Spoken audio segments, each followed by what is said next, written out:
మహారాష్ట్రలో పార్లమెంట్లో పూర్తిగా ఇండియా కూటమికి సంపూర్ణమైన మెజారిటీ వస్తే సరిగ్గా 5 నెలల తర్వాత శాసనసభ ఎన్నికలు జరిగితే మనం పూర్తిగా ఓడిపోవడం జరిగింది.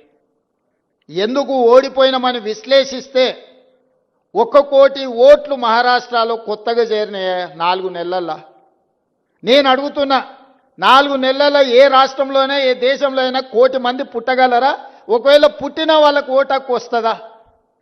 కానీ మహారాష్ట్రలో ఎన్నికల కమిషన్ 4 నెలల్లో 1 కోటి కొత్త ఓట్లను నమోదు చేసి ప్రజా అభిప్రాయాన్ని దెబ్బతీసి ప్రజా అభిప్రాయాన్ని తుంగలో తొక్కి భారత రాజ్యాంగాన్ని అపహాస్యం పాలు చేసి ఏ మహారాష్ట్ర నుంచి డాక్టర్ బాబాసాహెబ్ అంబేద్కర్ గారు వచ్చిండ్రో, ఏ డాక్టర్ బాబాసాహెబ్ అంబేద్కర్ గారు మనకు రాజ్యాంగాన్ని ఇచ్చిండ్రో ఆ రాజ్యాంగాన్ని అపహాస్యం చేసుకుంటూ మహారాష్ట్రలో పార్లమెంట్ ఎన్నికల నుంచి అసెంబ్లీ ఎన్నికల లోపల 1 కోటి కొత్త ఓట్లు నమోదైనాయి.